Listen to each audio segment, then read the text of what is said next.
Dari sudut pandang sains, air adalah unsur kunci kehidupan, semua sel makhluk hidup bergantung padanya, dan asal kehidupan di bumi berkaitan dengan lingkungan berair, sehingga narasi Al-Quran yang menekankan air sebagai asal makhluk hidup tampak selaras dengan prinsip ilmiah modern.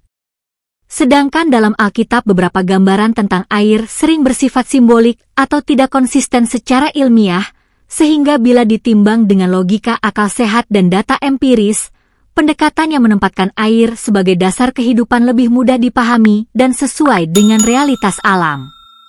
Jadi Al-Quran menekankan prinsip logis, yaitu air sebagai sumber semua makhluk hidup, penciptaan manusia secara bertahap, dan konsistensi internal yang sesuai dengan pengamatan ilmiah modern. Sangat logis. Di sisi lain, Alkitab hanya menekankan nilai moral dan simbolik, sehingga penjelasan tentang air dan asal kehidupan kurang konsisten dengan ilmu modern. Narasi Adam dari tanah dan air sebagai samudera awal hanya bersifat metaforis, tanpa mekanisme ilmiah yang jelas dan tidak logis. Itulah kelebihan Al-Quran yang logis, dibandingkan Alkitab yang hanya membahas air sering bersifat simbolik dan hal lain yang tidak penting.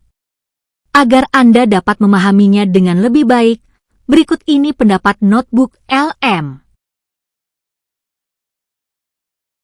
Pernah kepikiran nggak gimana sih sebuah argumen keagamaan yang kelihatannya rumit itu sebenarnya disusun? Nah, hari ini kita akan coba bedah bareng-bareng strukturnya. Eits, ini bukan buat nentuin siapa yang benar atau salah ya, tapi murni untuk memahami cara kerjanya, lapis demi lapis. Teks sumber yang kita kaji kali ini, wah ini serius banget. Dari awal udah ditegaskan, ini adalah pertarungan logika. Siapa yang argumennya paling logis, dialah pemenangnya. Oke, siap? Anggap aja kita lagi masuk ke arena gladiator, tapi senjatanya bukan pedang, melainkan logika. Oke, pertama-tama kita harus kenali dulu nih medan perangnya. Si penulis ini mendefinisikan arenanya sebagai logika kosmologis. Jadi semua aturan mainnya ya ditetapkan di sini. Tujuan si penulis tuh jelas banget.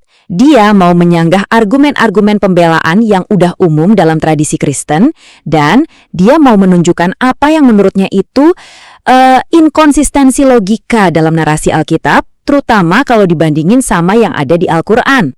Sekarang kita masuk ke manuver strategis pertama dari si penulis, dan ini cerdik banget. Bisa dibilang ini semacam jebakan literal. Tujuannya buat ngunci lawannya di satu posisi aja. Satu posisi yang gampang banget buat diserang. Jadi logikanya gini, kata si penulis ya, kalau kita anggap kisah Adam itu cuma simbol, wah ini bakal kayak efek domino. Kalau Adam simbolis, berarti dosa asal juga simbolis. Kalau dosa asalnya simbolis, penebusan oleh Yesus, ya simbolis juga dong. Kalau udah gitu, fondasi keselamatannya jadi goyah kan. Ibaratnya pilar utamanya dicabut ya, gedungnya ambruk. Dan buat nguatin jebakannya ini, si penulis pakai senjata yang menarik. Dia pakai ayat Alkitab buat menyerang Alkitab itu sendiri. Dia nunjukin misalnya silsilah Yesus di Injil Lukas yang runut sampai ke Adam, anak Allah. Atau argumen Rasul Paulus di kitab Roma. Nah, pertanyaannya jadi gini, kalau Adamnya nggak literal, cuma simbol, apa perbandingan yang dibuat Paulus ini masih nyambung? Itu dia umpan yang dilempar. Oke, anggap jebakan berhasil. Menurut alur argumen si penulis, interpretasi literal sekarang udah dikunci. Nah, begitu lawannya terkunci di situ, dia langsung pindah arena. Serangannya bukan lagi dari sisi teologi, tapi biologi. Tiba-tiba aja kita diajak keluar dari gereja dan masuk laboratorium. Di sini si penulis nyajiin dua resep penciptaan yang kontras banget. Menurut dia, resep Alkitab itu ambil debu kering, tiupkan napas kehidupan, jadi deh manusia. Tapi resep Al-Quran katanya beda. Ambil tanah, campur dulu sama air jadi lumpur, baru dibentuk dan ditiupkan roh. Lihat bedanya? Ada satu bahan krusial yang hilang di resep pertama, air. Jadi, inti dari manuver pertama ini apa? Tujuannya adalah buat ngeframe cerita penciptaan di kitab Kejadian itu bukan sebagai cerita simbolis yang penuh makna, tapi sebagai semacam prototipe teori ilmiah yang ya gagal karena ada bahan dasarnya yang kurang. Oke, selesai dengan manuver pertama. Tapi si penulis ini kayaknya udah ngantisipasi nih. Pasti nanti ada yang jawab begini. Dan dia udah siapin serangan berikutnya buat membantah jawaban itu. Caranya dengan menunjukkan sebuah kesalahan kategori atau kategori error. Apa sih kesalahan kategori itu? Gampangnya gini deh. Ini tuh kayak kamu mau ngukur suhu ruangan, tapi alat yang kamu pakai itu penggaris. Ya nggak bakal bisa kan? Penggaris itu buat ngukur panjang, termometer buat ngukur suhu. Dua-duanya alat ukur, tapi kategorinya beda. Nah, si penulis menuduh lawannya melakukan kesalahan persis seperti ini. Si penulis ngasih analogi yang kena banget. Katanya ini tuh kayak kita lagi nanya resep kue, malah dikasih puisi yang indah banget soal kehangatan keluarga pas lagi makan kue. Puisinya bagus banget, menyentuh pasti, tapi resepnya mana? Nah, menurut dia, inilah yang terjadi. Ketika ditanya soal ketiadaan air biologis dalam penciptaan, jawabannya malah soal air hidup yang spiritual dari Yesus. Jadi, dia benar-benar nekenin perbedaan ini. Air hidup itu konsep teologis, soal keselamatan, soal jiwa. Sedangkan kritik dia itu soal air biologis, H2O, unsur kimia yang penting buat kehidupan fisik. Menurut dia, ini dua hal yang nggak bisa dicampur adukan.